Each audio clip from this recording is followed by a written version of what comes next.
একটা মানুষের বিয়েতে ঠিক কতটা বৃষ্টি হতে পারে তার পুরো সীমাই মনে হয় অতিক্রম করেছিল আমার বিয়েতে।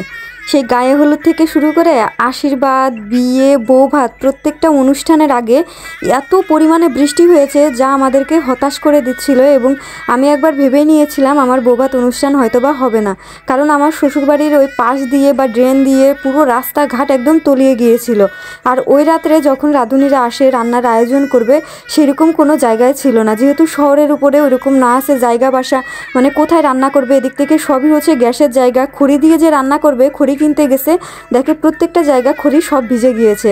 তো এরপরেও যাই হোক, আমি জানি না কেন দেখা যায় যেদিন অনুষ্ঠান সেদিন থেকে বৃষ্টি থেমে যায়। তো ওই দিন রাত্রে প্রায় রাত 3টা 4টা বাজেও আমার পতিদেব, আমার ভাসুর, আরও অনেকে কাকা শ্বশুররা সবাই মিলে এত কষ্ট করেছে, এত কাজ করেছে, যেটা আমাকে হতাশ করে দিয়েছিল। এমনকি বৌভাতের দিন সকালবেলাও আমি ভেবেছি যে আমি আর যাব না এবং সাজবও না পার্লার থেকে, যেরকম নিজে নিজে পারি সেই রকমই বসে থাকবো, মানে জাস্ট এইরকম ভেবে নিয়েছি। তো যাই হোক, পরবর্তীতে আমার যা, তারপরে আমার শাশুড়ি সবাই মিলে অনেক রিকোয়েস্ট করে, বলে যে না যাও, তুমি সেজে আসো, কারণ দেখবা যে পরে আবহাওয়া ঠিক হয়ে গেছে। তো সত্যি কথায় আমি যখন সাজতে গিয়েছি তখনও মোটামুটি বৃষ্টি ছিল, ছাতা মাথায় দিয়ে অটো ভাড়া করে দিয়েছে, চলে গিয়েছি পার্লারে। তখন আমরা সেজে চলে এসেছি, আসার পর আগেই দেখি যে বৃষ্টি থেমে একদম রোদ উঠে গিয়েছে। তো যাই হোক, পরবর্তীতে আমাদের যেখানে আয়োজন করা হয়েছিল সেখানে ডেকোরেশন সব খুলে নিয়ে এসে আর পরে ছাদের উপরে সব কিছু আয়োজন করা হয়, এবং চেয়ার টেবিল যা কিছু ছিল সব কিছু আবার ছাদের উপরে নিয়ে এসে সেখানে আয়োজন করা হয়। আর যে বাইরে যে আয়োজন করা হয়েছিল সেগুলো সেই রকমভাবেই পড়েছিল, মানে বৃষ্টিতে ভিজে এবং কাদামাটি হয়ে তা দেখার মতো ছিল না। তার জন্যই ডেকোরেশনটা এরকম বাইরে এইভাবে করা হয়েছিল।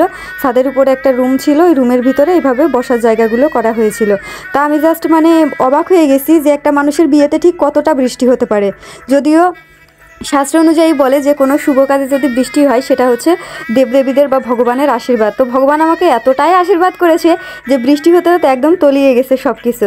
তো যাই হোক, এক এক করে আমাদের রিলেটিভরা আসছিল, আর এটাই সেই মীরা মাতাজি যার গল্প করেছি আমি একটা ভিডিওতে, ওই যে নীল শাড়ি পরা, পাশে হচ্ছে আমার শাশুড়ি। আমার শাশুড়ির সাজ দেখেছেন তো? দেখেছেন? আমার থেকেও বেশি সুন্দর লাগছে। আমি আগেও বলেছি যে আমার শাশুড়ি খুব সেজে গুজে থাকতে বা রেডি হয়ে থাকতে পছন্দ করে। আর এটা হচ্ছে আমার ভাসুরের শাশুড়ি, অর্থাৎ আমার হচ্ছে মা হয়, উনিও খুব সেজে গুজে থাকতে স্মার্টভাবে পছন্দ করে। দুজনই কিন্তু এরকম মানে খুব ভালো মিল হয়েছে, যদিও আমার মা একটু নর্মালভাবেই থাকে, ওইরকম সাজগোজ পছন্দ করে না। আর তারপরে সব আত্মীয় স্বজন চলে আসছিল, তারা সবাই খাওয়া শুরু করে দিল। আর এখানে হচ্ছে যে খাবারের আয়োজন করা হয়েছিল সম্পূর্ণই ছিল নিরামিষ, কারণ যেহেতু এটা মানে আমাদের নিয়মেই বিয়েটা হচ্ছিল, এই জন্য এখানে কোনো আমিষের আয়োজন ছিল না, সবটাই নিরামিষ আয়োজন ছিল। যদিও আমার শ্বশুর একসময় বলেছিল যে যারা আমিষ খায় তাদের জন্য আলাদা করে কোনো আয়োজন করা হবে কিনা, আমি বলেছি না, যদিও আপনার খাওয়াতে ইচ্ছা করে আপনি পরে যত খুশি তত আয়োজন করেন, কিন্তু যেই অনুষ্ঠান আমার নাম করে হবে সেই অনুষ্ঠানে কোনো প্রকার আমিষ গ্রহণ আমি করতে দিব না। তো যাই হোক, আমি যা যেদি এটা আমার শ্বশুর খুব ভালো করে জানে, বা আমার শ্বশুরও জানে যে আমি কেন বলছি। তো এই কারণে পরবর্তীতে তারাও সেটা মেনে নিয়েছে, তারা কখনো বলেনি যে না এটা হবে না। এবং আমাদের যত রিলেটিভ ছিল, যারা যারা ছিল, তারা সবাই সেটা খুব আনন্দ সহকারেই খেয়েছে, কারণ নিরামিষ আইটেম হলেও সেখানে অনেক রকম অনেক কিছু করা হয়েছিল। আর এরা হচ্ছে কন্যাযাত্রী, সব আমাদের কন্যাযাত্রীও চলে এসেছিল। ওরা জাস্ট একটা মাইক্রো ভাড়া করে আমাদের বাড়ি থেকে সবাই আসছিল, আমার ভাইয়ের বন্ধুরা, তারপরে হচ্ছে আমার পাড়ার কিছু বোন, তারপরে আমার কাকি ঠাম্মা, দিদি আসতে পারেনি, কারণ ওই দিন আবার আমার দিদির ননদের ছেলের বিয়ে ছিল, যার কারণে দিদি ওইখানে চলে যায়। আমার মনটা খুব খারাপ ছিল যে দিদি আসতে পারছিল না, যদিও সবাই এসেছিল, শুধু দিদির মেয়ে আর আমার দাদাবু আসেনি। তো যাই হোক, এখানে সব খাওয়া দাওয়া মোটামুটি শেষ হয়ে যায়। আর ঈশ্বরদী পাবনার বিয়ে মানেই হচ্ছে এখানে দুইটা ব্রিজ আছে, একটা হচ্ছে লালন শাহ ব্রিজ আর একটা হচ্ছে হার্ডিন্স ব্রিজ। এই দুইটা ব্রিজে গিয়ে ফটোশ্যুট করা এটা এখানে যেন মাস্ট। তো যাই হোক, আমাকেও এরকম পরে বৌভাতের শেষে সবাই যখন খাওয়া দাওয়া শেষ হয়ে যায়, আত্মীয় স্বজন চলে যায়, তখন আমাকেও ওখানে নিয়ে গিয়ে ওখানে পরবর্তীতে অনেকগুলো শ্যুট করা হয়। যদিও ওই ভিডিওগুলো এত বৃষ্টি চলে এসেছে, যখন মানে ধরেন যে আয়োজন শেষ, মানে সব আত্মীয় স্বজন চলে গেছে, তখনই আবার বৃষ্টি শুরু হয়েছে। তো ওখানে গিয়েও বেশি কিছু মানে ছবি এইগুলো তুলতে পারিনি, কারণ একদম অন্ধকার হয়ে গেছিলো, অবস্থা এত খারাপ ছিল যে ভালো মতো ছবি আসছিল না, যার কারণে খুবই কম মানে করে ছবি টবি তোলা হয়েছিল। তো আমার শাশুড়ি মা, আমাদের পাড়ার সব যারা ছিল, মানে দাদি ফুপু এরকম আমার শাশুড়ির পরিচিত আর কি সবাই, তারপরে আমার শ্বশুরের বন্ধুর ওয়াইফরা প্লাস বন্ধুরা সবাই আসছিল দেখা করতে। তো এক এক করে সবার সাথে আমার শাশুড়ি পরিচয় করিয়ে দিচ্ছিল, আমি সবার সাথে কথা বলছিলাম। মানে যেভাবে আর কি অ্যাটেন্ড করতে হয় আত্মীয় স্বজনকে, যদিও মানে আমি চিনি না, তারপরেও চেষ্টা করছিলাম সবার সাথে কথা বলার এবং মিশার।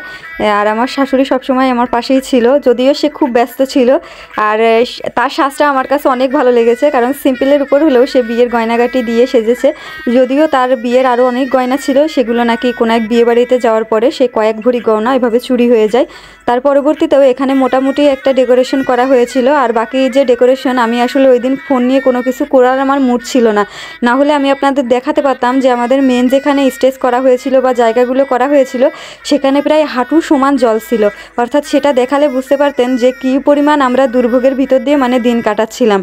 এখানে অনেকে আবার এসেছিল, আমার মামি শাশুড়িরা, মামা শ্বশুররা, যারা মানে দূরের তারা আসতে পারেনি, শুধুমাত্র যারা রাজশাহী ছিল তারা এসেছিল, বাকিরা আর আসতে পারেনি। আমার যাও সেজেছিল আমার সাথে, উনিও পার্লার থেকে সেজে এসেছিল। তো আমরা দুজনেই একসাথেই সাজছিলাম। তাই এই মোটামুটি আমরা রেডি হয়ে তারপরে এখানে প্রায় 4টা-5টা পর্যন্ত হচ্ছে আত্মীয় স্বজন আসে এবং সবাইকে অ্যাটেন্ড করে পরবর্তীতে আমরা একটা সিএনজি ভাড়া করে এবং সিএনজি নিয়ে আমরা চলে যাই হচ্ছে হার্ডিঞ্জ ব্রিজ, যেটাকে বলে আপনারা অনেকেই জানেন লালন শাহ ব্রিজ, তারপরে রূপপুর পারমাণবিক বিদ্যুৎ কেন্দ্র, ওই সব জায়গায় গিয়ে পরবর্তীতে হচ্ছে আমরা ফটোশ্যুট করে আসি।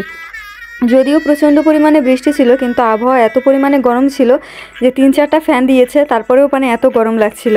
তো যাই হোক, আমার মেকআপটা মোটামুটি আমার মনে হয় বিয়ের দিন আমার সবচেয়ে বেশি ভালো লাগছিল, কারণ বিয়ের দিন আমি একটা ফ্লোলেস লুক চেয়েছিলাম এবং পার্লারে যার কাছে সেজেছিলাম শশী দিদি, উনি খুব ভালো করে সাজিয়ে দিয়েছিল, আমার ওইটা খুব ভালো লেগেছিল। আর এটাও সাজটা ভালো হয়েছে, কিন্তু এটা আসলে দিনের আলোতে না, এটা আমার মনে হয় রাতের আলোর জন্য পারফেক্ট ছিল, যেহেতু উনি হচ্ছে পার্লারের ভিতরে সাজিয়েছে। যখন আমি সূর্যের আলোতে এসেছিলাম তখন আবার সাজটা একটু অন্যরকম লাগছিল। যদিও ফটোগুলো সুন্দর এসেছে, কিন্তু সরাসরি আমার কাছে মানে একটু মনে হচ্ছিলো বেশি মেকআপ হয়ে গেছে। জানি না এটা আপনাদের চোখে কেমন লাগছে, এটা যার কাছে যেরকম লাগে। তারপরে আমরা দুই যা বসে একটু গল্প করলাম, প্লাস ভিডিও করলাম, ছবি তুললাম। আমি তো এখানে বসেই আছি, আর একটু পরপর হচ্ছে মা কোথায় গেল, মানে বাবা কোথায় গেল, এরকম করে করে খুঁজছি। আমার বাবাও এসেছিল, শুধু মেজো কাকাই আসেনি, তাছাড়া সবাই মোটামুটি এসেছিল। ওরা ঘুরে দেখে শুনে সবারই খুব ভালো লেগেছে। পরবর্তীতে আমি আর আমার শাশুড়ি একটু ঢং করলাম, আমি বলি আসেন মা একটু আমরা ঢং করে ভিডিও করি। তো আমার শাশুড়ি বলতেছে আমি তো ঢং করতে পারি না। আমি বলে দিচ্ছি আপনি করেন। তো ক্যামেরাম্যান বলছে জাস্ট আপনারা দুইজন এখানে দাঁড়িয়ে থাকেন, একটু কথা বলেন, তাহলেই হবে। আসলে আমার শাশুড়ির সাথে আমার সম্পর্কটাই এরকম, অনেকটা বন্ধুত্বপূর্ণ এবং অনেক জাস্ট আমরা অনেক দুষ্টামি করি। যে কথাগুলো হয়তো বা মানুষ বান্ধবীর সাথে বলে, আমি সেগুলো আমার শাশুড়ির সাথে বলতে পারি, ইভেন আমার শাশুড়িও সেগুলো আমাকে বলতে পারে, এরকম একটা সম্পর্ক। তো আমরা দুইজনে ওখানে কিছুক্ষণ ভিডিও করলাম, প্লাস আমার শাশুড়ি আবার আমার সাথে মানে আমাকে একটু গুছিয়ে দিচ্ছে, রেডি করে দিচ্ছে, এরকম একটু জাস্ট লুক দিয়েছে।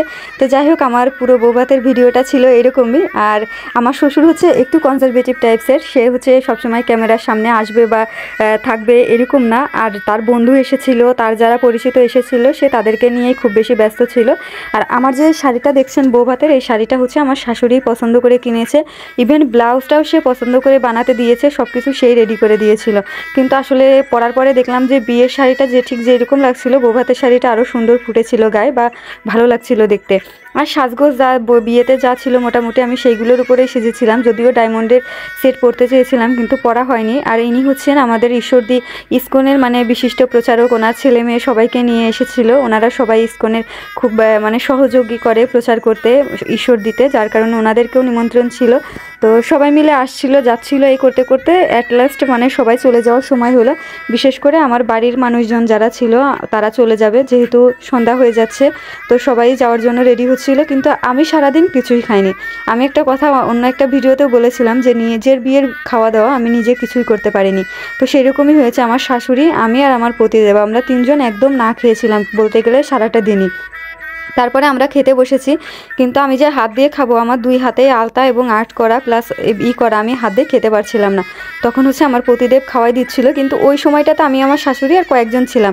কিন্তু ওই টাইমে সবাই রুমের ভিতরে ঢুকে গেছে, আমার মানে পতিদেব তো লজ্জা পাচ্ছে সবার সামনে খাওয়াই দিতে, কি করবে বুঝতে পারছে না। আমার শাশুড়ি বলতেছে আরে দে, যেভাবে পারিস সেভাবে দে, খাওয়াই দিলেই হয়েছে। ক্যামেরাম্যানও রেডি হয়ে আছে সেটা ভিডিও করে দেওয়ার জন্য।